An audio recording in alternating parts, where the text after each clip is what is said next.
On the updated September 27, 2017 12:12 IST Washington D.C. USA, September 27 you may ask your grandparents to avoid fog and low cloud in the winter as an increase in hospitalization and death of elderly patients with heart failure is linked to change in temperature and atmospheric pressure, finds a study. The authors of the study say elderly with heart failure should avoid fog and low cloud in the winter as a preventive measure. The study, led by researchers at Université Laval and Université de Sherbrooke in Quebec, Canada, reveals the impact of changes in temperature and air pressure on heart failure patients. Lead author Pierre Gosselin from Université Laval in Canada said that doctors rarely take the weather forecast into account when treating or making recommendations to heart failure patients.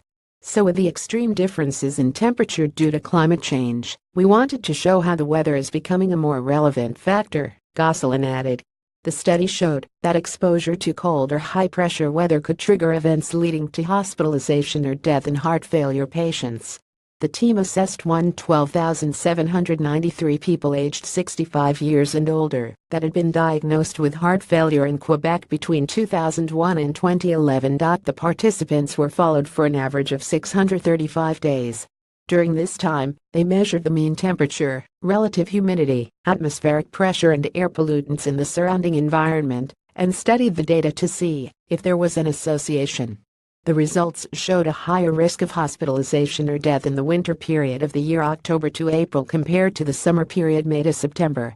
In other words, a drop of 10 degrees centigrade in the average temperature over 7 days, which is common in several countries because of seasonal variations, is associated with an increased risk in being hospitalized or dying of heart failure of about 7% in people aged over 65 diagnosed with the disease.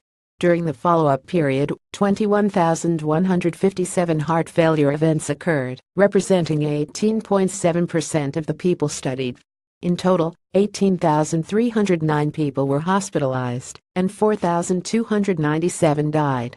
This means that they should avoid exposure to fog and low cloud weather in winter as they often accompany high-pressure systems. Ani